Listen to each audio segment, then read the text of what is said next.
Bang Surya sebenarnya sudah merasa dari awal-awal ketika mengetahui pencalonan yang dia deklarasikan untuk Anies itu ternyata pelan-pelan membuktikan tidak adanya relevansi apapun.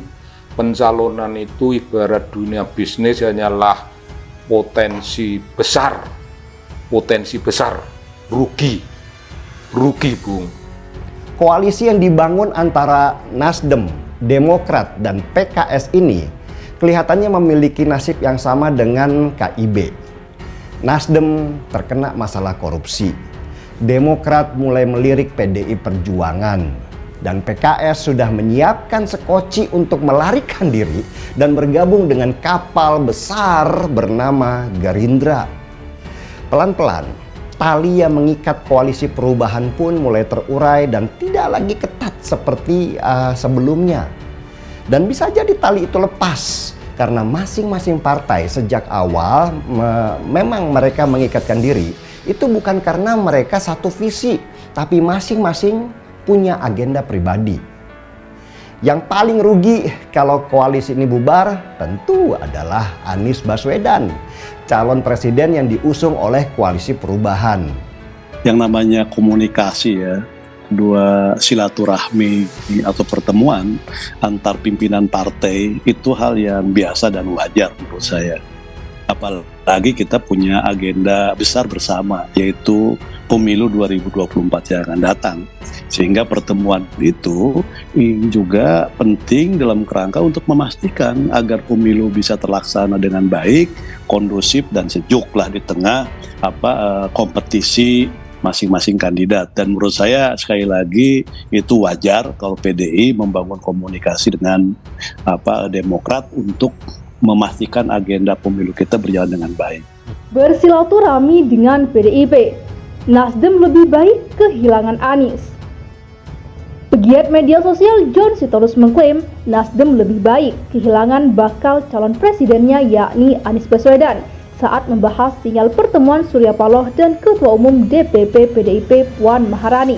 Menurut John, rencana pertemuan Surya Paloh dan Puan Maharani setelah Demokrat muncul menandakan Nasdem mengakui keputusan usung Anies Baswedan blunder.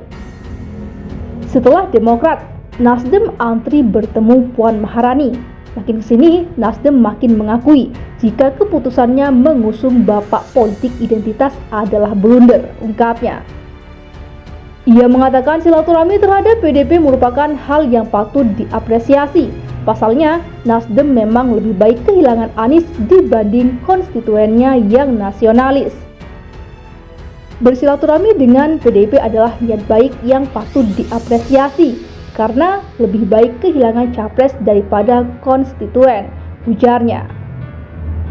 Sebelumnya DPP Partai Nasdem menyambut baik rencana pertemuan Ketua Umum Partai Demokrat Agus Harimurti Yudhoyono dengan Ketua DPP PDIP Puan Maharani. Menurut Ketua DPP Partai Nasdem, Sugeng Suparwoto, pertemuan antara tokoh parpol jelang pemilu 2024 merupakan hal yang baik karena bisa menurunkan tensi politik yang tegang.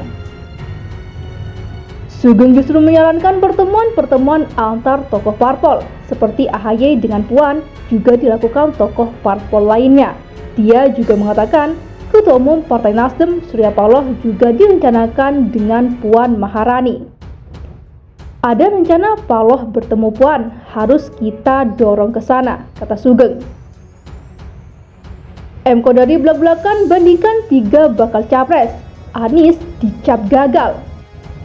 Pengamat politik M. Kodari belak-belakan membandingkan elektabilitas para bakal calon presiden yang akan bertarung di Pilpres 2024 mendatang. Seperti diketahui, sejauh ini ada 3 nama yang telah resmi diusung oleh partai koalisinya masing-masing. Ketiganya, Anies Baswedan, Prabowo Subianto, dan Ganjar Pranowo. Dikatakan Kodari jika membuat garis perbandingan, bakal capres dari koalisi perubahan Anies Baswedan tidak ada apa-apanya apabila dibandingkan dengan bakal capres Gerindra Prabowo Subianto. Antara Prabowo dan Anies, itu pasti nomor 1 adalah Prabowo, ujar Kodari. Itu dituturkan Kodari ketika PDIP belum resmi mengumumkan Ganjar Pranowo sebagai bakal capresnya. Sementara ketika Ganjar sudah mulai diusung PDIP dan partai pengusungnya, elektabilitas Ganjar langsung melejit di papan survei dan nyaris tak terkejar oleh para calon pesaingnya.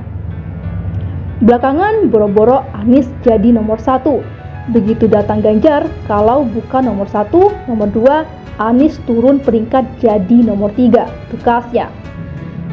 Kodari menganggap Anies Baswedan gagal memanfaatkan panggungnya saat menjadi Gubernur DKI Jakarta.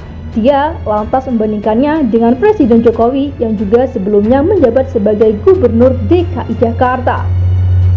Bandingkan dengan elektabilitas Pak Jokowi waktu jadi Gubernur DKI Jakarta. Dilantik Oktober 2012, awal 2013, kita survei Jokowi sudah nomor 1, hanya dalam 6 bulan saja, tandasnya. Adapun Anies Baswedan, kata Kodari, masih bertengger di posisi ketiga, hasil survei di antara ketiga bakal capres yang ada. Anies Baswedan sudah hampir 5 tahun belum nomor 1, malah turun peringkat jadi nomor 3. Anies gagal sebagai Gubernur Indonesia, ucapnya. Katanya Gubernur DKI itu Gubernur Indonesia, ya kan? Karena exposure sebagai Gubernur Jakarta itu bersifat nasional. Gagal dia, kuncinya.